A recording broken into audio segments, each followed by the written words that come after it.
이것이 복음이다. 보라, 가정 구원이다. 여호수아 24장 15절 말씀입니다. 만일 여호와를 섬기는 것이 너희에게 좋지 않게 보이거든 너희 조상들이 강 저쪽에서 섬기던 신들이든지 또는 너희가 거주하는 땅에 있는 아모리 족속의 신들이든지 너희가 섬길 자를 오늘 택하라. 오직 나와 내 집은 여호와를 섬기겠노라 하니. 자, 우리 하나님 말씀 우리가 늘 사모하고 사랑하는 사람들이죠. 여호수아도 마찬가지였습니다. 자기와 자기 집은 오로지 하나님 말씀을 따르겠다라고 결심한, 저도 저와 우리 가정은 주의 말씀을 따르려고 합니다. 여러분도 그런 사람들이 여기 모여서 함께 예배드리고 있죠. 참 감사한 일입니다. 어떠한 일이 우리에게 닥칠지라도, 앞으로 어떠한 일들이 또 올지라도 사실 불확실한 그런 세상이잖아요. 이럴 때 여러분과 제가 하나님 말씀을 붙들고 그 말씀 따라서 변함없이 그 믿음 변치 않고 주님을 따라가시기를 바랍니다. 구약 성경의 그 복음이라고 하는 것은 이사야 53장 5절 말씀입니다. 다 말씀이 복음이죠. 근데 이 말씀이 특별히 그 복음 중에 핵심을 여기다가 써놨습니다. 이사야 53장 5절 말씀은 주님이 찔리신 것은 우리 허물 때문이요 주님이 상하신 것은 우리 죄악 때문이라. 주님이 징계를 받음으로 우리가 평화를 누리게 되었고 주님이 채찍에 맞음으로 우리가 나음을 얻게 되었습니다. 그런가 하면 이제 요한복음 3장 16절에 보니까 하나님이 세상을 이처럼 사랑하사 독생자를 주셨으니 이는 저를 믿는 자마다 멸망치 않고 영생을 얻게 하려 하심이라 이렇게 말씀하고 있죠. 고린도서 6장 2절 말씀 보니까 보라 지금이라 은혜 받는 것도 구원받는 것도 지금입니다. 늘 우리는 항상 지금 어떠하냐, 나는 어떤 믿음을 지금 가지고 있느냐, 이것이 굉장히 중요하죠. 그래서 마음에 믿고 입으로 고백하면 구원받는다, 성경은 말씀하고 있습니다. 말씀을 듣지 않고서 어떻게 믿음이 생기겠느냐. 그래서 말씀을 듣는 것이 믿음이고요, 그 믿음이 있다고 하는 것은 말씀을 들었다라고 하는 것이죠.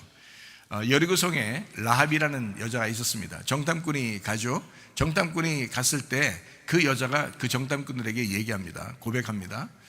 사실 너희들이, 이스라엘 백성들이 애굽에서 탈출할 때 우리가 그 소문을 다 들었다. 그리고 광야에서 너희들이 어떻게 하나님의 인도함을 받는지 우리가 다 들었다. 여리고성에서 이미 떨고 있었던 겁니다. 사람들이요, 그거를 이미 들었다는 거죠. 그러니까 라합이라는 여자도 말씀을 들었던 겁니다. 사람들이 어떠한 얘기들을 하고 있는지 다 듣고 있었어요. 들었으니까 믿음이 생긴 거예요. 아, 하나님은 저들의 하나님이구나, 이 신이, 진짜 신이 저들의 신이었구나 라고 하는 것을 그 라합이라는 여자가 알게 됐어요. 그래서 그 말씀을 듣고 믿음을 가진 라합, 그 가정이 구원받는 것입니다. 그 사람들이요. 다른 사람들도 다 들었겠죠. 그러나 그냥 허투루 들은 거예요. 근데 이 여자는 그러지 않았어요. 그 말씀을 들을 때 마음에 간직했습니다. 그것을 깊이 생각했습니다. 그리고 그들을 기다렸습니다. 그리고 정탐꾼이 왔을 때 실제로 그 가정이 구원받는 놀라운 역사가 라합 한 사람을 통해서, 라합의 믿음을 통해서 이루어졌습니다. 라합이 어떠한 사람이냐? 가정이 형편없는 가정이었습니다. 그런데요, 근데 이 라합 한 사람의 믿음 때문에 그 가정이 구원을 받게 되었다. 참 놀라운 일입니다. 여리고성에서 한 명도 구원받지 못했습니다. 여러분, 라합 한 사람, 그 가정만 구원받았습니다. 다 죽었어요, 여리고성 전체가.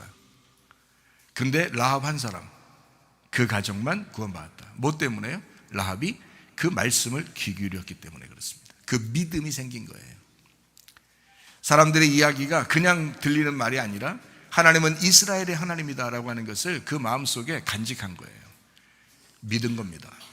여러분, 하나님 말씀이 여러분에게 증거될 때 그 말씀이 나에게 전달하는 하나님의 말씀이다, 우리 가정에 역사하는 하나님의 말씀이다 라고 믿으시고 그 말씀을 받아들이시기를 바랍니다. 그러면 여러분에게도 놀라운 일들이 일어나게 될 줄로 믿습니다. 마음에 믿고 입으로 고백하면 구원받는다 라고 되어 있습니다. 하나님 우리를 사랑하셔요. 한 사람도 멸망하기를 원하지 않으시는 분입니다. 다 구원받기를 원하시는 분이에요. 예수 그리스도를 믿으면 너희가 구원받을 것이다. 예수 그리스도 우리를 위해서 십자가 못 박혀 돌아가셨습니다. 그리고 3일 만에 부활하셨습니다. 그거를 네가 진짜 믿느냐? 네가 그것을 진짜 받아들일 수가 있느냐? 그럼 다 구원받는다. 근데 사람들이 진짜 받아들이질 아니하고 그냥 다 뭐 건넘죠. 그러니까 구원이 자기 속에 들어오지 않는 겁니다. 구원이라고 하는 것은 치료예요. 구원이라고 하는 것은 회복입니다. 구원이라는 그 단어 자체가 예수라는 단어예요. 예수라는 단어는 구원이란 말이에요. 구원, 회복, 치료라고요. 그런 임마누엘 되신 우리 하나님이 여러분과 함께 하시기를 원합니다. 여호수아 1장 9절 말씀을 보겠습니다. 내가 네게 명령한 것이 아니냐? 강하고 담대하라. 두려워하지 말며 놀라지 말라. 네가 어디로 가든지 네 하나님 여호와가 너와 함께 하느니라 하시니라. 자, 모세가 죽었습니다. 여호수아 1장이 시작하는 겁니다. 모세가 죽었어요. 위대한 지도자죠. 아주 왕 같은 아주 위대한 지도자예요. 하늘에서 보낸 왕 같은 지도자가 죽었습니다. 그리고 여호수아에게 모든 것이 이제 맡겨졌습니다. 얼마나 두려웠겠어요. 얼마나 힘들겠어요. 왜? 여호수아는 그냥 땅에서 난 자예요. 그런데 모세는 하나님이 선택해서 보낸 자예요. 그 모세가 여호수아에게 이제 자기의 그 사명을 임명합니다. 근데 여호수아는 뭐 하나님에게 직접 임명받은 것도 아니고 하나님이 모세에게 응답해서 모세 보고 여호수아를 세우라고 한 거예요. 그러니 여호수아가 얼마나 두렵겠어요. 하나님의 직접적인 사명자가 아니고 모세로부터 임명받은 사람이니까. 근데 이제 모세는 알죠. 하나님께서 자기를 통해서 이제 여호수아에게 이 사역을 물려주라고 한 것을 모세는 알았지만 여호수아는 너무 힘든 거예요. 아니 보통 위대해야지. 이 모세가 보통 지도자여야지. 그러니까 얼마나 힘들겠어요. 이 수많은 백성들을 이끌고 가나안 땅에 데리고 들어가야 돼요. 얼마나 힘들겠어요. 여러분 생각해 보세요. 그러니까 여호수아 같이 그 담대한 그 전투에 능한 그 담대한 그 군대 대장도 두려워 떠는 겁니다. 두려워 떠는 거예요.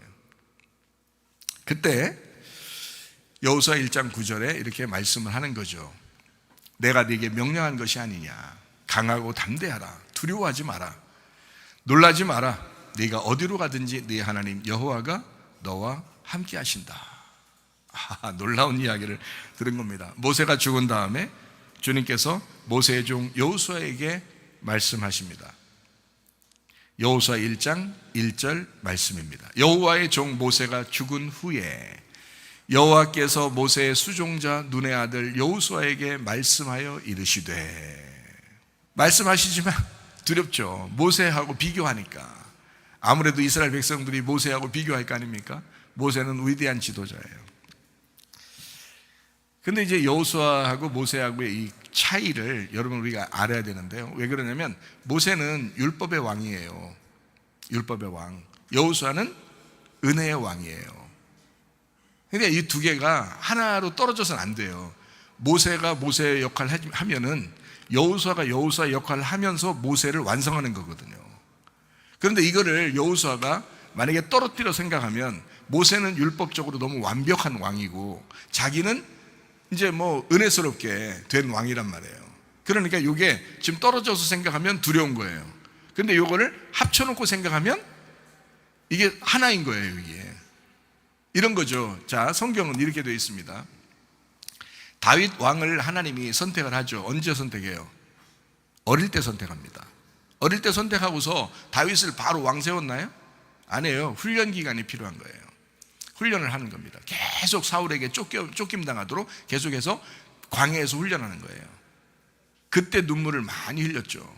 이 다윗이. 그러면서 시편을 쓰는 겁니다. 그러니까 이렇게 다윗과 함께하는 그 어린 다윗과 함께하는 하나님, 그러면서도 쫓겨다니면서 훈련받게 하는 하나님. 그래서 다윗이 철저하게 훈련을 받고 나중에 왕이 될 때는 그냥 왕이 안 돼요. 어떻게 왕이 되겠어요? 어떻게 하면 왕이 되죠? 사울이 죽어야 왕이 되는 겁니다. 사울이 안 죽으면 다윗은 왕으로 세울 수가 없어요. 왜냐하면 이게 둘이 이게 하나이기 때문에 그런 거예요. 사울 왕하고 다윗 왕하고는 하나예요. 그래서 이거를 하나를 죽지 않고서는 하나가 세워지질 않아요. 한쪽은 율법을 의미하고 한쪽은 은혜를 의미하기 때문에 그렇습니다. 한쪽은 육체를 의미하고 하나는 영을 의미하기 때문에 그런 거예요. 그러니까 육체가 죽지 않고서는 영의 왕이 나타나질 않는 거예요. 그래서 사울이 죽자 바로 다윗의 왕이 됩니다. 그렇겠죠? 그러니까 엘리야, 엘리사도 마찬가지죠. 엘리야도 자기가 하나님 앞에, 하나님 나 이제 뭐 이세벨하고도 싸우고요, 이 바알 제사장들하고 싸워서 아주 갈멜산에서 내가 전투에 승리했습니다. 그런데 이세벨이 그 소식을 듣고서 막 엘리야를 잡아 죽이겠다고 막 그럽니다. 그러니까 엘리야가 막 도망쳐요. 그리고 하나님 앞에 호소합니다. 하나님 나 이제 족합니다. 나 이제 족해요. 나 이제 다 할 일 다 했습니다. 하니까요 하나님이 야, 할 일 남았어, 더 해야 돼, 이렇게 하지 않습니다. 그래? 할 일 다 했다고? 그러면 그만해. 그럼 그만해. 그리고 그만할 때는 네 다음을 세울 거야. 네 다음을 세워놓고 너 그만둬, 이런 거예요. 그래서 엘리야가 엘리사를 세우는 겁니다. 하나님이 엘리사를 세우고 너는 그만둬, 이렇게 되는 거예요. 그래서 엘리사가 나타날 때 엘리야는 어떻게 돼야 돼요? 없어져 버려야 되는 거예요. 그래서 엘리야는 사라지고 엘리사가 그 다음부터 일을 시작하는 거예요. 엘리야가 만약에 없어지지 않았다면 어떻게 됐을까요? 그러면 엘리사는 나타나지도 않고 엘리사는 일을 할 수가 없어요. 엘리야가 계속 해야 되는 거거든요. 근데 엘리야를 하나님이 데려가 버리시면 엘리사가 그 다음부터 일을 이어서 하는 거죠. 그러니까 엘리야는 십자가의 예수를 의미하고요, 엘리사는 부활의 예수님을 의미하는 것입니다. 이렇게 설명이 성경에서는 그렇게 나누어서 설명하는 거거든요. 마찬가지예요. 모세가 사라져야 여호수아가 나타나는 거예요. 모세가 사라지지 않으면 여호수아는 나타날 수가 없어요. 모세 같은 위대한 왕이 있는데, 그 왕, 선지자, 하늘의 사람, 이 모세가 있는데 여호수아가 뭐라고 거기서 일을 하겠어요? 자기가 대신해서 할 수가 없어요. 모세가 있으면. 모세는 율법을 상징하는 거거든요. 완벽합니다. 하나님이 불러서 하나님의 사명자로 쓰고 있는 중이거든요. 근데 여호수아를 세우려면, 여호수아를 세워서 가나안 땅에 사람들을 데리고 들어가려면 모세를 죽여야 돼요, 광야에서. 하나님은. 그래서 모세를 데려가고 여호수아를 대신 세우는 겁니다. 그러니까 모세가 사라지지 않으면 여호수아는 세워질 수가 없다. 그러면 어떻게 되는 거예요? 잘 생각해 봐요. 자, 모세가 죽은 후에 주께서 모세의 종 여호수아에게 말씀하십니다 라고 하는 게 여호수아 1장 1절의 말씀입니다. 이해가 되시죠? 자, 사울이 죽으면 다윗이 왕이 되고, 다윗이 죽으면 누가 왕이 돼요? 솔로몬이 왕이 되는 겁니다. 자, 다윗이 안 죽었는데 솔로몬이 나타날 수 있을까요, 왕으로? 못해요. 다윗이 죽어야 솔로몬 왕이 나타나는 거예요. 그러니까 솔로몬 왕은 뭘 의미하니까? 부활의 예수님을 의미하니까. 다윗은 뭘 의미하니까? 피를 많이 흘렸다, 전쟁을 많이 했다, 십자가의 예수를 의미하는 거거든요. 그러니까 다윗이 성전을 지어요, 솔로몬이 성전을 지어요? 솔로몬이 성전을 지어요. 왜? 다윗이 재료를 다 준비해 놔요. 그리고 솔로몬이 그 재료를 가지고 성전을 짓는 거예요. 십자가의 재료가 없으면 부활의 예수가 안 나타나는 거라고요. 십자가의 예수가 없으면 교회가 될 수가 없다고요. 십자가의 예수가 없으면 성전이 세워질 수가 없는 것입니다.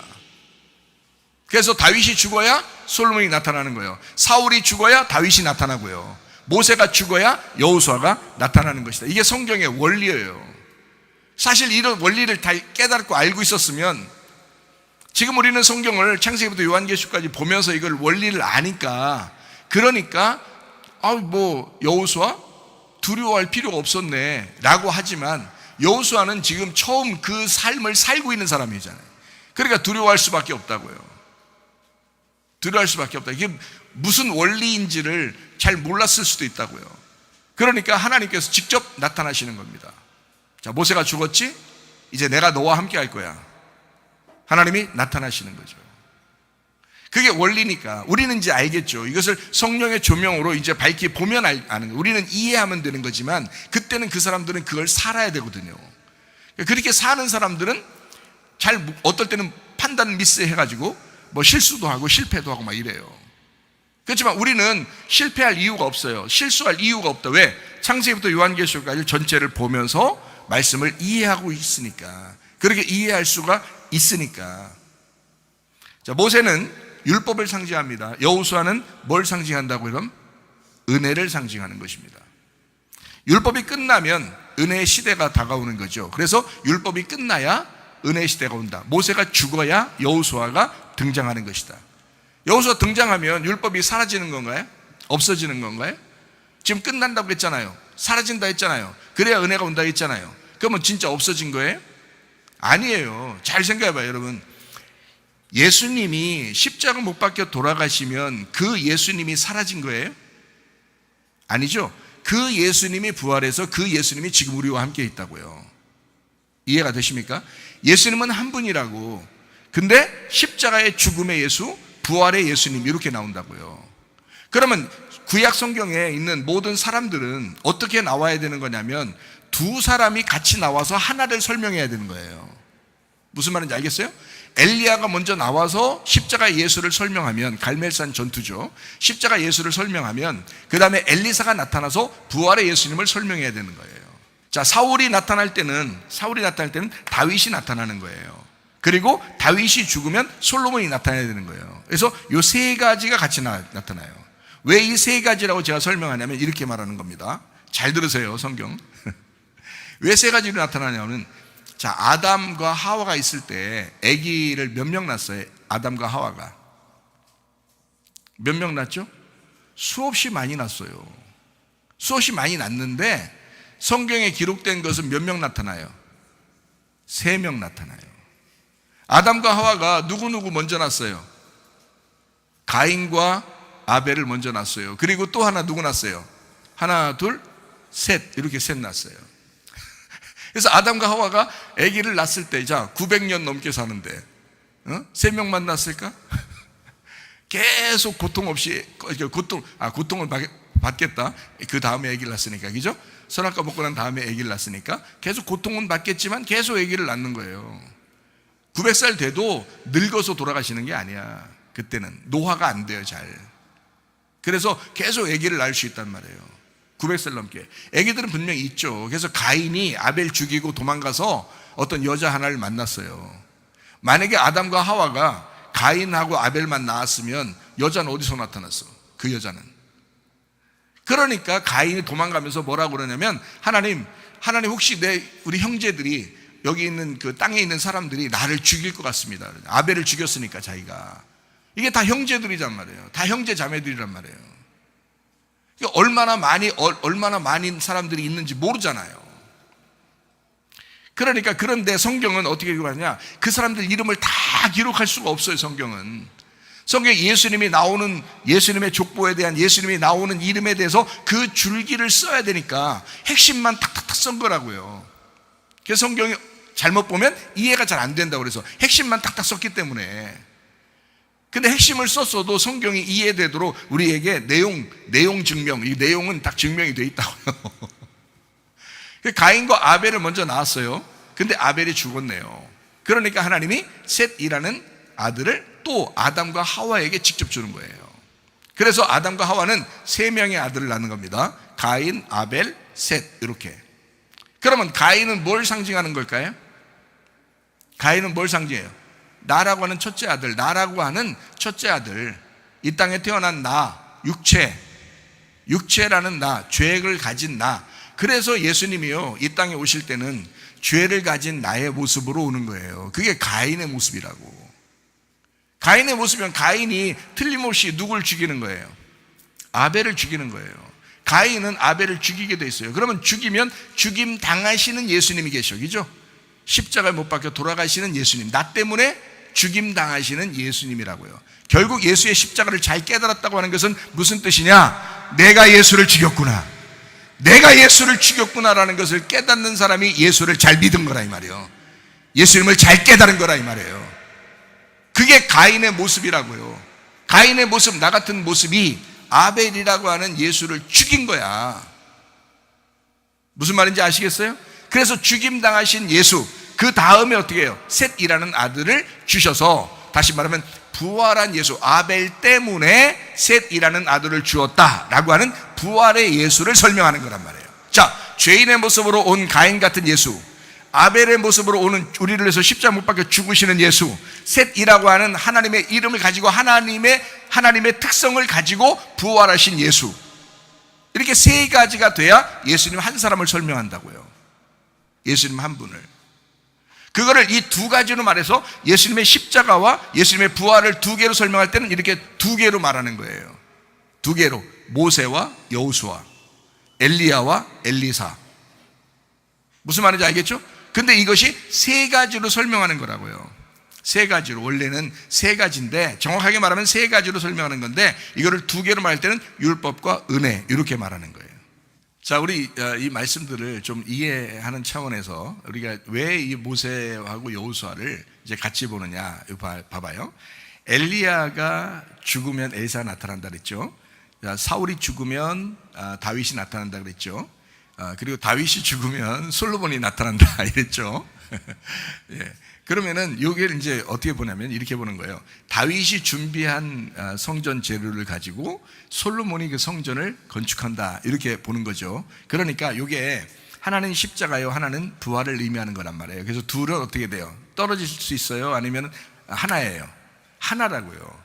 하나라는 걸 설명하는 겁니다. 그러니까 솔로몬이 평생 사는 동안에는 누구를 대신 사는 거예요?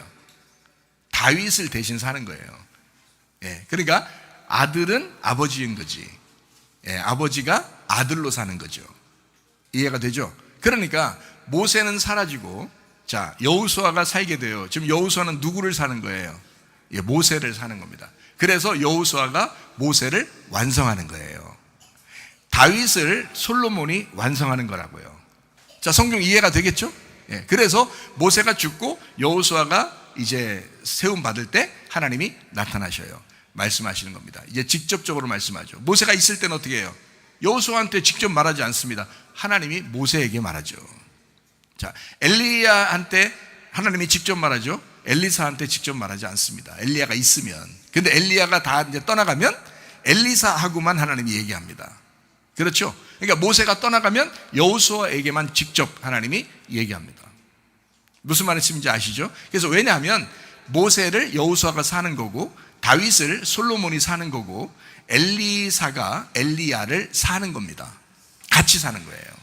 그게. 그래서 둘이가 떨어지는 게 아니라 서로 하나다라고 하는 것을 말씀하는 겁니다. 다시 말하면 은혜 시대가 오면 율법은 완성된다. 그 말입니다. 율법이 완성된다. 그래서 예수님은 죄 가운데 우리를 위해서 죄를 뒤집어 쓰시고 이 땅에 태어났지만 그가 십자가에 못 박혀 죽기 전까지는 부활의 영광이 없는 거예요.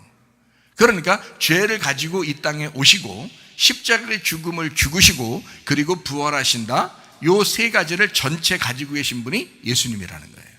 그 예수님을 우리가 깨닫는 거죠. 성경을 통해서. 그거를 이렇게 구약 성경을 통해서도 예수님이 이런 식으로 이루어졌겠구나. 이 말씀이 이렇게 이루어졌구나라는 것을 우리는 말씀을 통해서 깨닫게 된다라는 말씀입니다. 그래서 모세는 여호수아로 다시 살아가는 것입니다. 이해가 되겠죠? 떨어진 게 아닙니다. 다시 말하면 율법의 주님이 은혜의 주님이 되시는 거예요. 그러니까 여러분 율법 하면서 무시하지 마세요. 율법을 알아야 은혜를 깨닫는 것입니다. 율법 없이 은혜 나오는 거 아니에요. 절대적으로 이 완전히 울타리를 쳐줘야 그 안에서 즐겁게 지낼 수 있는 거예요. 그냥 무조건 즐겁게 지내라 울타리 안 쳐주고 그럼 다 잡혀 죽어요. 늑대가 이리가 와가지고 양들을 다 잡아 죽일 거 아닙니까? 근데 울타리를 쳐주는 거예요. 그게 보호, 그게 율법이라고요. 율법에는 울타리를 쳐주고 그 안에서 은혜를 누리라는 거 아니야. 그러니까 율법과 은혜는 떨어진 것 같지만 하나인 거예요. 무슨 말인지 아시겠죠? 그래서 율법이 필요하다는 거예요. 때로는 목사님이 여러분을 혼내는 것 같죠? 율법입니다. 때로는 어떤 때는 여러분에게 사랑하는 것 같죠? 그것은 은혜입니다. 이 두 가지가 같이 있어야지 하나로만 주장할 수가 없는 거예요. 무슨 말인지 아시겠죠? 하나님 말씀을 여러분이 잘 이해하고 들으시기를 바랍니다. 율법의 주님이 은혜의 주님으로 살아가게 된다. 이렇게 두 가지는 떨어진 것이 아니다. 하나다. 자, 모세는 백성을 이끌고 홍해 바다를 건넜습니다. 맞죠? 그러면 잘 생각해요. 여호수아는 이제 어떻게 해요? 광야 생활을 다 끝내고 거기에서 태어난 광야에서 새로 태어난 사람들이 뭐냐? 거듭난 사람입니다. 새로 태어났다는 거죠. 왜냐하면 광야에서 처음 태어난 사람부터 여호수아가 데리고 들어가는 사람까지가 40년이에요. 40년. 그러니까 이 40세까지가 태어나는 사람부터 계속 태어나고 있겠죠. 그리고 40세까지가 여호수아가 데리고 들어갈 사람들이에요. 그 40세 이상 되는 사람들은요, 그 전에 다 죽었어요, 광야에서. 그러니까 옛사람들은, 애굽에서 나온 옛사람들은 다 광야에서 죽는 게 맞는 거고요. 죽었다고 해서 다 진짜 사라지고 그런 게 아니라 그 육체가 죽어야 된다라고 하는, 애굽에 있었던 육체가 죽어야 된다는 걸 우리한테 가르쳐 주는 거예요. 여러분과 제가 이 사람들 죽었으니까 무조건 지옥 이렇게, 여러분 그렇게 판단하지 마시고 성경을 자기에게 말씀하시라고요. 다른 사람 판단하려고 하지 말고, 다른 사람 비판하거나 판단하는 책이 아닙니다. 이 말씀이 나를 발견하고 나를 판단하라고 말씀을 주신 거예요. 이해가 되시겠습니까? 예수 그리스도를 정확하게 알고 자기 자신을 분석하고 자기를 깨달아서 구원받으라고, 그리고 교회와 하나 되라고 말씀을 우리에게 주신 거거든요. 광야에서 죽은 사람들은 애굽에서 나온 사람들이에요. 애굽에 나온 사람들은 다 죽을 수밖에 없다고요. 광야에서 육체니까, 육체적으로 나온 것은 할 일을 받아 다 육체를 끊어버려야 된다고요. 그래서 육체 끊어내는 작업이라고 이게 광야에서 죽는 것이. 광야에 죽었잖아요. 그럼 광야에서 이제 새로 태어난 사람들이 있어요. 그러니까 여기서 다시 태어난 거지. 무슨 말이야? 그래서 그걸 거듭났다, 나는 그렇게 얘기하는 거예요, 여러분에게. 이걸 아니까 전체적으로 애굽, 광야, 가나안의 모든 사정을, 이 역사를 가만히 가는 기회를, 3일기를 아니까 이걸 이렇게 얘기하는 거예요. 나누어진 게 아니라 연결되어 있는 거다. 그러므로 애굽에서 나온 건 죽고 광야에서 다시 태어난 사람이 거듭난 건데, 이 사람들이 가나안 땅을 정복하게 되는 거다. 누구와 함께? 모세가 가서 정복하면 안 되죠. 왜? 그는 율법이니까 광야까지만 인도하게 돼 있어요. 율법이니까. 그런데 은혜로, 여호수아가 은혜로 이 광야에 있는 사람들을 요단강 건너서 데리고 들어가는 게, 그게 은혜의 주님이란 말이에요. 여러분, 교회를 율법으로 세웁니까? 십자가 예수가 여러분 교회 세우는 거예요?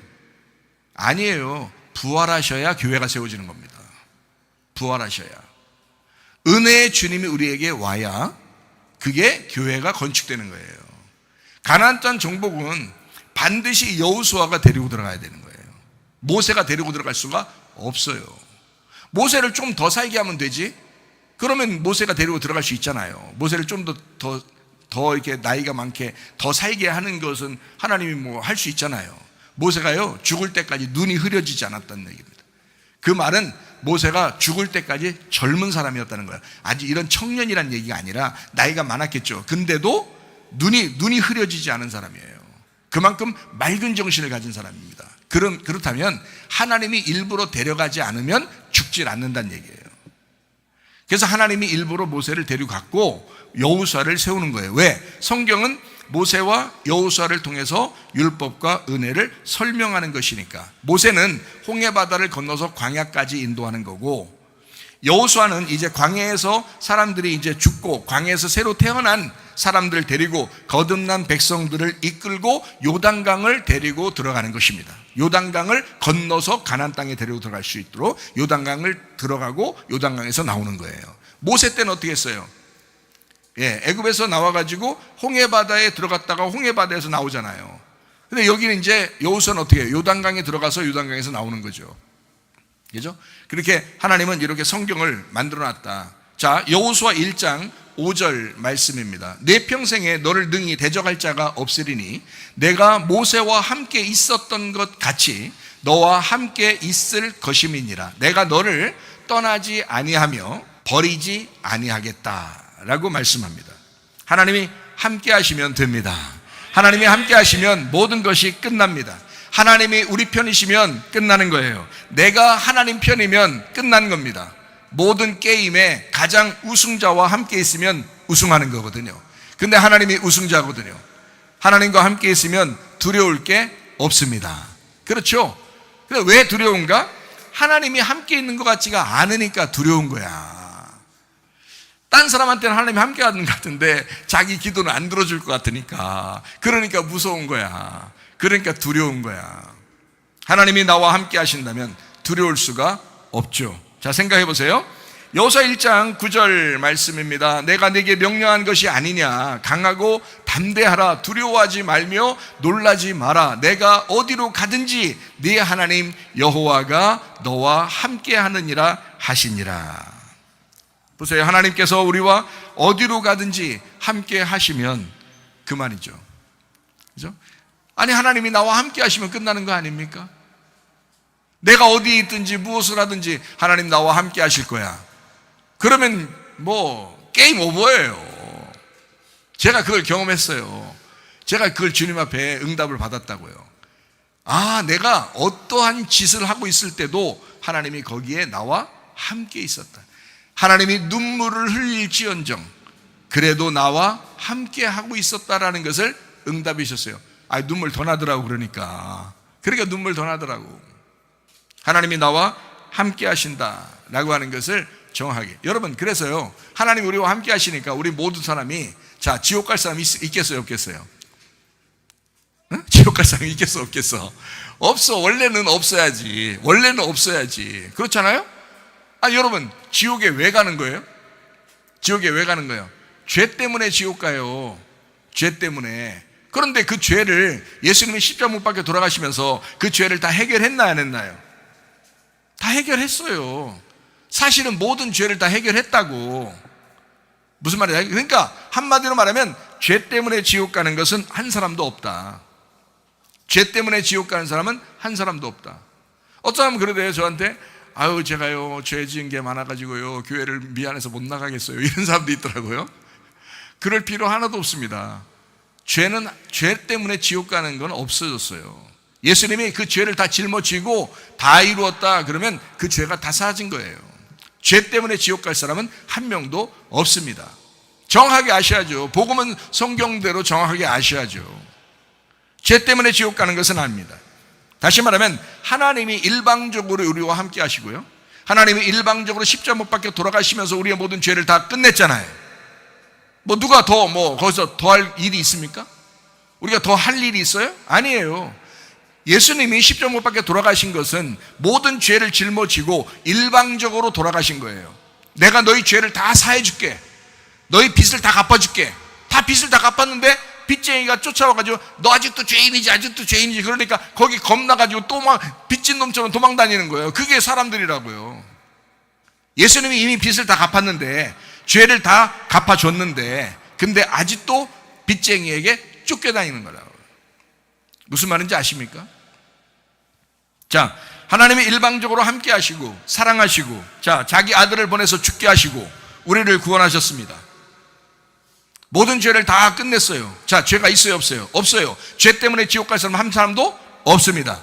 그러면 뭐 때문에 지옥 가요? 안 믿으니까 지옥 가는 거예요. 그 사실을 안 믿으니까 지옥 가는 거예요. 자, 요한복음 16장 9절 말씀입니다. 죄에 대하라 함은 그들이 나를 믿지 아니하며. 자, 더 이상 죄는 사라졌는데 네가 안 믿는 게 그게 죄야. 제가 분명히 하나님 앞에 응답받았습니다. 제가 이 사실을 분명히 응답받았습니다. 네가 나를 안 믿었어. 그게 죄인 거야. 자, 나는 다른 이런 죄 저런 죄 하나님 앞에 회개하려고 그렇게 눈물로 호소하고 있었는데 하나님이 나에게 딱 한마디, 그런 모든 죄는 사실 사라졌는데 네가 나를 안 믿었기 때문에 그렇게 사는 거야. 그게 내가요 목사일 때 그렇게 한 겁니다. 목사일 때 응답받은 사실이에요. 그러니 이게 얼마나 심각한 거냐고요, 여러분. 사람들이 잘 모른다는 거죠. 하나님을 잘 모른다는 거예요. 예수를 잘 모른다는 거예요. 그 마음을 잘 모른다는 거예요. 여러분, 분명한 사실은 죄는 모두 다 사라졌습니다. 우리가 예수님을 안 믿기 때문에, 진짜 믿는 것이 아니기 때문에 마음대로 사는 거라 이 말이에요, 사람들이. 자, 이해가 되시겠습니까? 여러분, 예수를 진짜 믿었다면 예수의 십자가를 붙들고 부활의 예수를 살았을 거예요. 근데 그 십자가를 붙들지 않으니까 자기가 죽지 않은 거야. 그러니 우리 교회에 나오면 날마다 뭐라고 그래요? 복음은 죽는 것이다, 이렇게 말하는 것입니다. 네가 죽지 않았기 때문에 부활의 예수를 살지 않는 것이었다. 너는 네 승질대로 사는 거, 그게 원래 당연한 줄 알았지? 너는 네 육체대로 사는 게 당연한 줄 알았겠지? 너의 땅의 운명대로 태어나 사는 게, 그 성격대로 사는 게 그게 당연한 줄 알았겠지? 너는 십자가 예수를 붙들지 않았다. 그래서 믿지 않는 것이다, 이 말이에요. 십자가 예수를 믿지 않니 부활이 오겠냐고 이 말이에요. 십자가 예수를 믿어야 부활의 예수를 사는 것입니다. 둘은 떨어지는 것이 아니에요. 하나입니다. 오늘 분명히 이 복음을 깨달으시기를 바랍니다. 솔직히 하나님 탓이 아닙니다. 여러분 지옥 가는 거 하나님 탓 아닙니다. 여러분이 하나님을 믿지 않았기 때문에, 예수를 믿지 않았기 때문에 지옥 가는 거예요. 예수만 간단하게 믿으면요, 진짜 자기의 모든 힘을 다 빼고, 그래서 병원에서 누워있는 사람들 있잖아요, 무시 못합니다. 자기 힘이 다 빠져버렸잖아요. 순간적으로 예수를 믿고 싶은 마음이 생긴다고요. 그럴 때 그 예수를 진짜 받아들여도 아무 일도 할 수 없어요. 그럴 때 그 주님을 딱 붙드는 거예요. 아, 주님, 제가 예수님 만나고 싶습니다. 내가 천국 가고 싶습니다. 그러면요, 죽는 사람도 천국 갑니다. 그런데 지금 살아있는 사람들이요, 지 승질대로 다 살아요. 그거는 예수 믿는 게 아닙니다. 예수의 십자가를 믿는 게 아니란 말이에요. 날마다 나를 죽여야 되는 것입니다. 자기가 사라져야 되는 거예요. 그래야 부활의 예수를 살게 되는 줄로 믿습니다. 그러니까 하나님 탓은 아니죠. 다 자기 탓입니다. 하나님은 우리 모두 다 천국에 오기를 원해서, 하나님은 일방적으로 우리를 사랑하시고 자기 아들을 보내서 일방적으로 우리를 구원하신 겁니다. 그 사실을 믿어달라는 거예요. 그거 하나 받아들여달라는 거예요. 그거 하나 알아라는 거예요. 얼마나 쉽습니까? 근데 그게 잘 안 되더라고요. 저도 목사 생활을 하면서도 그게 진짜 믿었던 게 아닌 것 같아요. 그게 그냥 지식적으로 내가 많이 공부해서 내가 믿었던 것 같아요. 아, 그런데 진짜 예수를 내가 만나고 보니까, 야, 이런 것이었구나. 내가 다시는 내 뜻대로 살지 말아야 되겠다. 내가 하나님 뜻대로 살아야 되겠다 라고 하는 것을 내가 결심했습니다. 자, 믿지 못하면 두려워하게 되고, 죄 가운데 있으면 두려워하게 됩니다. 맞죠? 그래서 혹시 지옥 가면 어떡하지? 혹시 이러다가 지옥 갈 것 같아 라고 두려워하죠. 왜? 믿지 못했으니까. 진짜 믿은 게 아니었으니까. 그러니까 무섭단 말이에요. 자, 성경 한번 봅시다. 마태복음 8장 26절 말씀입니다. 예수께서 이르시되 어찌하여 무서워하느냐? 믿음이 작은 자들아 하시고 곧 일어나서 바람과 바다를 꾸짖으시니 아주 잔잔하게 되었다. 자, 뭐가 없다? 무서워한 것이 뭐가 없어서? 믿음이 없어서. 믿음이 없어서. 자, 천국 어떻게 가죠? 믿음으로 가는 거거든요. 근데 믿음이 없다는 거야. 그러니까 무서워하죠. 무슨 말인지 아시겠어요? 그러니까 단순히 너 무서워하니까 지옥 가 이런 말이 아니라 네가 믿음이 없다. 너 믿음이 없다. 디모데후서 1장 7절 말씀입니다. 하나님이 우리에게 주신 것은 두려워하는 마음이 아니요 오직 능력과 사랑과 절제하는 마음이다. 하나님은 우리에게 두려워하는 마음을 주신 것이 아니다. 두려워하게 하는 마음은 누가 주는 거예요? 자기 스스로가 마귀의 꼬임에 당해서 스스로 두려워하는 거예요. 하나님이 주신 마음이 아니라고요. 여러분, 두려움을 다 떨쳐내 버리시기를 바랍니다. 두려움을 털어놓고 다 함께 차차차. 이해가 되시죠? 자, 히브리서 2장 3절 말씀입니다. 우리가 이같이 큰 구원을 등한히 여기면 어찌 그 보응을 피하리요. 이 구원은 처음에 주로 말씀하신 바요 들은 자들이 우리에게 확증하다. 이렇게 말했습니다. 그래서 이 구원은 뭐로 말미암아 왔다? 말씀하심으로 왔다. 그 말씀 때문에 왔다. 그래서 그 구원이라는 믿음, 확증한 그 믿음은 말씀으로 온 것이다. 말씀을 여러분이 들어야 믿음이 생기는 거예요. 그래서 믿음이 점점 떨어지는 것 같아도 어떨 때는 무섭고 두려움이 오는데 갑자기 말씀을 듣기 시작하면서 갑자기 자기가 믿음이 또 생기고 막 두려워하는 마음이 사라지고 막 이렇게 되죠. 평안하고 이죠. 아, 그게 그 구원이 왜 오냐? 말씀을 들음으로. 말씀을 들음으로. 자, 요한계시록 21장 8절 말씀입니다. 그러나 두려워하는 자들과 믿지 아니하는 자들과 흉악한 자, 살인자, 음행하는 자, 점술과 우상숭배자, 거짓말 모든 자들은 불과 유황으로 타는 못에 던져지리니 이것이 둘째 사망이라. 자, 두려워하는 사람이 믿지 않는 사람이다. 믿지 않는 사람이 두려워하는 사람이다. 자, 믿지 못하면 두려워하게 됩니다. 죄를 지으면 두려워하게 됩니다. 자, 이것을 모두 다 해결하신 분이 누구라고요? 예수 그리스도. 하나님은 여호수아에게 참된 믿음을 가지라고 말씀합니다. 그게 여호수아 1장의 말씀이에요. 하나님이 여호수아에게 참된 믿음을 가져라. 다시 말하면 너 두려워하지 말라. 이 말은 야, 믿음을 가져라 이 말이거든요. 뭐가 없었다는 거요? 믿음이 없었다 이 말이에요. 네가 무서워하는 것은 지금 믿음이 없기 때문이다. 다른 것이 아니라 모세가 죽었기 때문에 무서운 게 아니라 믿음이 없어서 그런 것이다.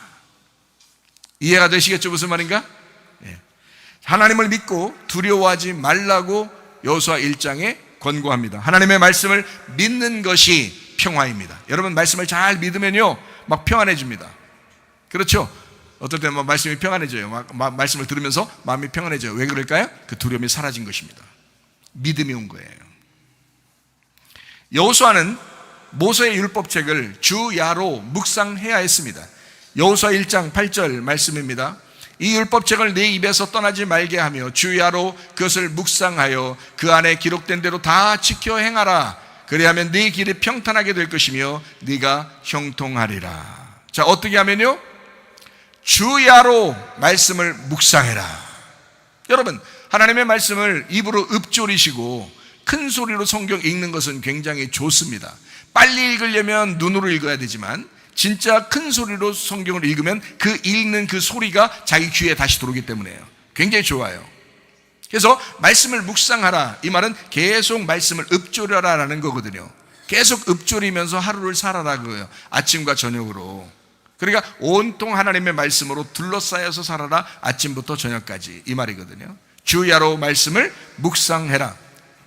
왜? 두려워하는 자들, 여호수아 같이 이렇게 두려워하는 자들에게 주님께서 말씀하는 거예요. 자, 어떻게 하면 되느냐면 너 방법이 있어. 주야로 그 율법의 말씀을 묵상하면 된다.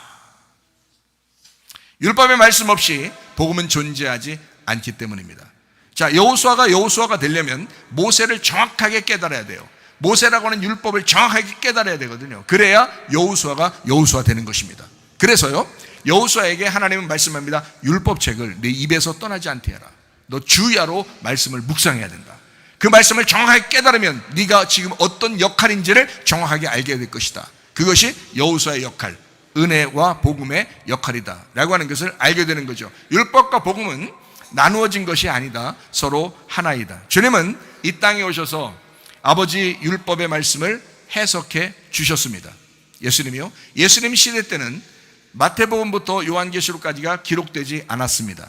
이해가 되죠? 예수님 시대 때는 모든 성경은 하나님의 감동으로 되었다, 이 말이 이 율법책입니다.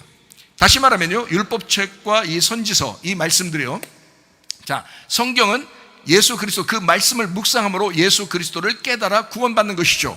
이것이 예수님이 시대 때도 예수님 너희가 성경에서 영생을 얻은 줄 생각하고 이 성경을 상고하거니와 이 성경이 곧 내게 대하여 증거하는 것이로다. 자, 그 성경이 어떤 성경일까요? 신약 성경이 아니라 구약 성경을 말하는 것입니다. 예수님 시대 때는 신약 성경이 완성되지 않았었어요. 구약 성경만 있었단 말이에요. 그 말씀을 통해서도 주의 복음을 증거하는 거예요. 예수님이. 왜요? 그 율법의 말씀을 예수님이 와야 해석이 되니까 그런 거예요. 해석이 되니까. 예수님 자체가 신약 성경이에요. 그러니까 구약의 율법의 말씀을 해석하기 위해서 이 땅에 오셨다. 그러니까 예수님을 여러분 아시겠죠? 그 예수님이 정확하게 구약의 말씀을 가지고 그 율법을 완성하셨다. 이것이 예수님이란 말이에요. 예수님은 율법을 무시한 것이 아닙니다. 정확하게 그 율법 안에 사시다가 그 율법을 완성하시고 십자가 못 박혀 돌아가십니다. 그러니까 율법은 마지막 완성이 죽음이에요. 여러분, 율법으로 오신 것은, 하나님 말씀이 여러분에게 있는 것은 결국 뭐 하라고 그런 거예요? 죽으라고 하는 겁니다. 죽으면 살리라. 예수님은 죽는 데까지만 갔어요. 그랬더니 사는 것은 하나님이 부활시킨 거예요. 다시 말하면 십자가의 죽음까지 가는 거예요. 예수님이 자기의 목표입니다. 자기가 가야 할 길. 십자가의 죽음은 목적을 가지고 있어요. 부활의 목적. 부활의 목적은 부활의 목적이 아니라 부활까지 목표가 달성되면 교회 건축이라는 교회 건축의 목적을 가지고 있다고요. 교회를 세우면 교회 세우는 것이 우리가 교회를 세워야지 교회가 건축돼야지 하면서 거기까지 목표를 세워서 딱 이루면, 근데 목적을 가지고 있어야 돼요. 하나님 안에서의 사랑입니다. 연합입니다. 평화입니다. 이것이 그 목적이에요. 그러니까 목표가 있으면 목적이 있는 거거든요. 공부를 왜 해요? 공부해가지고 목적이 뭐예요? 선생님도 되고, 그죠? 공부해서 의사도 되고, 공부해서 뭐 정치도 하고, 공부해서 경제도 이끌고 뭐 이런단 말이에요. 공부하는 것이 목적이 아니고 공부는 목표라고요. 어디까지 내가 공부해서, 그렇죠? 이유는 뭐냐? 그 목적을 가지고 살아가는 것이다, 이 말이죠. 맞죠? 그러면 여호수아라고 하는 사람은 모세가 죽을 때까지예요. 죽을 때까지 여호수아가 가만히 있다가 모세가 죽으면, 그러면 이게 모세는 죽는 데까지 가는 거죠. 모세는 죽는 데까지 가고, 그 다음에 여호수아를 위해서 모세가 죽는 거예요. 그러면 여호수아가 계속 살아가요. 그러면 계속 살아가면 여호수아는 언제까지예요? 이스라엘 백성들이 가나안 땅에 정착할 때까지예요. 그러면 이스라엘 백성들이 거기에 정착하면 어떻게 해요? 하나님의 말씀을 순종하며 교회를 세워 예배를 드리는 것입니다. 그것이 목적이에요. 그러니까 이렇게 목표는 목적을 가지고 있다, 그 말입니다. 자, 율법 안에 사시다가 그 율법을 완성하는 목적을 가지면 부활의 예수가 돼요. 부활의 예수가 되면 교회가 세워져야 되는 거고요. 교회가 세워지면 서로 사랑해야 되는 것입니다. 자, 이해가 되시겠어요? 성경 말씀을. 자, 목표가 있으면 반드시 목적으로 있는다, 우리를. 그래서 이끈다. 그래서 목적을 가지고 목적으로 우리를 이끌어 나간다. 하나님은 계속해서 앞으로 나가게 된다. 그래서 애굽은 광야는 가나안 땅을 바라보게 만든다 라고 하는 것입니다. 자, 십자가의 승리입니다. 예수님은 율법의 완성이에요. 그래서 십자가의 승리라고 해요. 요한복음 19장 30절 말씀입니다. 예수께서 신포도주를 받으신 후에 이르시되 다 이루었다 하시고 머리를 숙이니 영혼이 떠나가시니라. 십자가의 승리입니다. 창조의 완성입니다. 창세기 1장에 창조하고 2장 1절 2절에 보니까 하나님이 안식하셨다. 창조가 다 끝나니까 안식하셨다, 그렇게 말하거든요. 그래서 예수님은 그 안식을 완전히 완성하신 분입니다. 다 이루었다, 창조 끝났다, 이제는 완성이 왔다, 이제는 안식해도 된다 라는 그런 말씀이거든요. 주님 안에 있으면 그래서 안식하게 된다, 그 말이거든요. 주님 안에 있으면. 자, 결국 그 땅을 차지하게 된다. 다시 말하면요, 자, 십자가의 승리가 오면 창조가 완성돼요. 그러면 우리가 가만히 있어요? 우리가 예수를 믿었어요. 그럼 우리 가만히 있겠어요? 아니에요. 하나님은 우리를 땅을 차지하도록 만든다. 땅을 차지하는 것이 완성이니까. 그렇죠? 여호수아 1장 11절 말씀입니다. 진중에 두루다니며 그 백성에게 명령하여 이르기를 양식을 준비하라. 사흘 안에 너희가 이 요단을 건너 너희 하나님 여호와께서 너희에게 주사 차지하게 하시는 땅을 차지하기 위하여 들어갈 것입니다. 며칠 만에요? 3일 길을 가게 되면, 자, 너희들 땅을 차지하게 될 거야. 3일 길을 가게 되면 요단강을 건너고 그 땅을 차지하게 될 거야. 자, 여기서 이렇게 말합니다. 식량을 준비하라. 식량을 준비하라. 자, 여호수아 1장 13절 말씀에 여호와의 종 모세가 너희에게 명령하여 이르기를 너희 하나님 여호와께서 너희에게 안식을 주시며 이 땅을 너희에게 주시리라 하였나니 너희는 그 말을 기억하라. 자, 모세가 한 말이, 자, 사라지는 거예요. 그 말을 붙들고 가자는 거예요. 그 말을 붙들고 가자. 우리가 승리하고 그 땅을 차지하게 될 것이다 라는 말이거든요. 자, 식량을 준비하라. 하나님 말씀을 준비해라. 육체적인 양식도 준비해라. 자, 요단강을 건너고 땅을 차지하게 되면 만나가 그쳐버립니다. 광야에서만 만나가 있었거든요. 위에서 내려오던 만나는 이제 광야까지예요. 요단강을 건너서 가나안 땅 정복하게 되면 만나는 끝입니다. 그리고 거기에 들어가면 이 땅을 정복해서 농사지어서 양식을 먹게 돼 있어요. 그게 가나안 땅의 정복입니다. 여러분, 어떤 삶이 더 좋아요? 광야의 삶이 좋아요? 가나안 땅 삶이 좋아요? 그냥 게으른 사람들은 광야의 삶이 좋은 거고요, 부지런하고 주님 안에서 날마다 전진하는 사람들은 가나안 땅의 삶이 좋은 것입니다. 근데 하나님은 어떻게 해요? 네가 나와 결혼하고 함께 동행하자, 이렇게 말하는 것은 가나안 땅에 들어가서 함께 우리가 거기서 부부의 삶을, 결혼의 삶을 같이 살자, 함께 노력하자, 함께 만들어가자, 함께 그 땅에 씨를 심고 열매를 거두고 곡식을 거두어서 같이 밥에 먹자 라고 하는 게 가나안 땅이에요. 어떤 게 더 아름다운 일인가요? 가나안 땅이 훨씬 더 아름다운 일입니다. 성숙한 삶이라 이 말이에요. 게으른 삶을 살지 말고 광야의 삶, 그냥 얼렁뚱땅 그냥 자기 그냥 먹을 거 생기면 또 말씀을 증거하면 그대로 그냥 아멘 아멘 하다고 그냥 가만히 있는 그런 삶이 아니라 자기가 무엇인가 주님과 함께 동행하는 삶을 살기를 바랍니다. 이것이 우리의 삶이 되어야 된다. 이게 가나안 땅의 삶이라는 거예요. 3일 만에 너희가 요단강을 건너고 땅을 차지하게 될 것이다. 여호수아 1장 11절 말씀이죠. 요단강을 건너고 땅을 차지하게 되면 만나는 그치고 배고플지도 모릅니다. 그러니까 식량을 준비해라. 하나님의 세밀한 간섭입니다. 하나님은 늘 우리를 간섭하시는 하나님. 여러분, 영적인 것만 여러분에게 주길 원하시는 것이 아니라 육체적인 질병도 치료하길 원하시는 하나님, 가정의 문제도 해결하시길 원하시는 하나님, 먹는 것도 해결하길 원하시는 하나님이시다. 하나님은 늘 우리에게 간섭하시는 하나님이다. 하나님의 사랑입니다. 백성들이 말합니다. 당신이 우리에게 명령하신 모든 것을 우리가 행하고 당신이 우리를 어디로 보내든지 우리가 가겠습니다. 그렇게 말합니다. 여호수아 1장 16절 말씀입니다. 그들이 여호수아에게 대답하이르되 당신이 우리에게 명령하신 것은 우리가 다 행할 것이요 당신이 우리를 보내시는 곳에는 우리가 가리이다. 이제 순종입니다. 말씀을 가진 자와 함께 하는 그 교인들, 말씀에 순종하겠다고 결심한 사람들, 이 사람들이 진정한 교회의 동역자들입니다. 말만 하고 주여 주여 한다고 하나님 사랑하는 게 아닙니다. 주여 주여 한다고 주님을 믿는 게 아닙니다. 아버지의 뜻대로 행하는 자라야 천국에 들어갈 것이다 라고 합니다. 목사가 뭔가 말을 하면 그냥 건넘고 그냥 듣지도 않고 그냥 말하면 말 썼는가 보다 하고서 대충 그냥 목사가 뭐 편지를 보내도 그냥 대충 읽고 그냥 쑥 지나가 넵 로봇처럼 막 그렇게 하는 사람들도 있어요. 안 돼요. 그거는 주여 주여 하는 것입니다. 진짜 목사를 사랑하는 게 아니죠. 진짜 교회를 사랑하는 게 아니죠. 목사는 뭔가 목사가 얘기할 게 있으면 목사는 진지하게 뭔가 얘기하는 게 있어요. 자, 진지하든 진지하지 않든 뭔가 얘기하는 게 있으면 자세히 읽어봐야죠.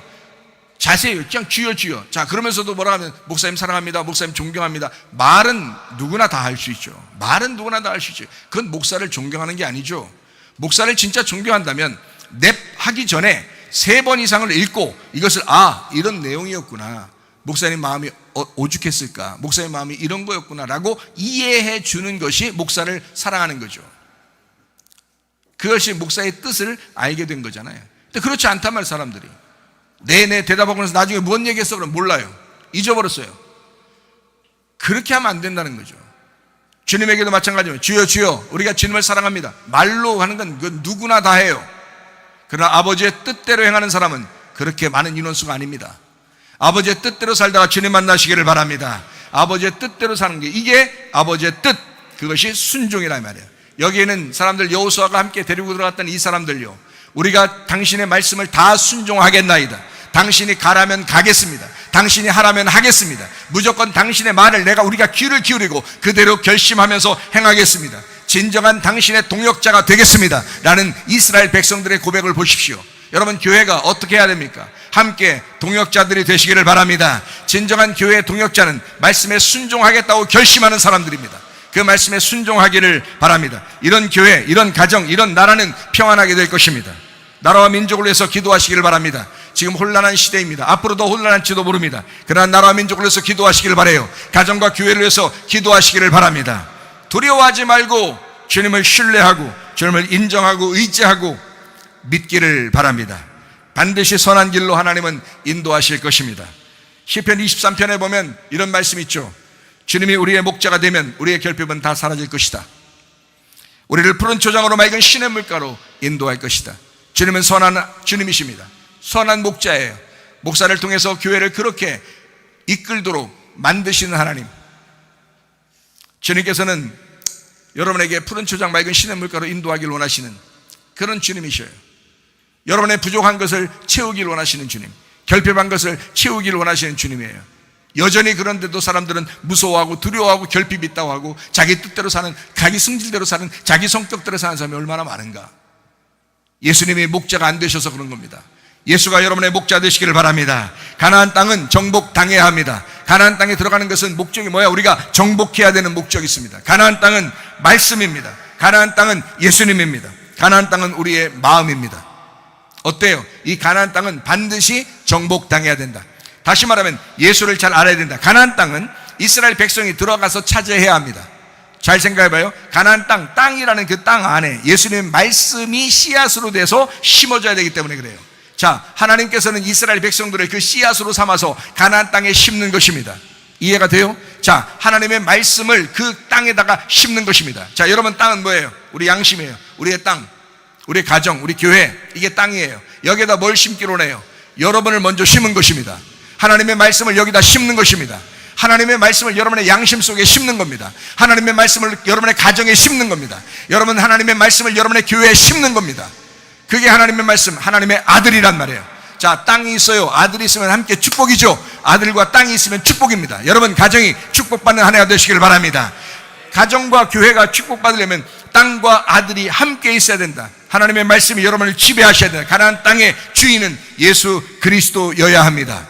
예수 그리스도가 여러분의 가정의 주인이 되셔야 되고, 예수 그리스도가 여러분 우리 교회의 주인 되셔야 하고, 여러분의 양심의 주인이 예수 그리스도여야 합니다. 우리 마음, 우리 가정과 우리 교회, 우리 나라의 주인은 예수 그리스도여야 합니다. 예수 그리스도가 우리의 주인 되시면 마음이 평안하죠. 그런데 예수 그리스도가 주인 안 되면요, 불안합니다. 불평스럽습니다. 아주 힘듭니다.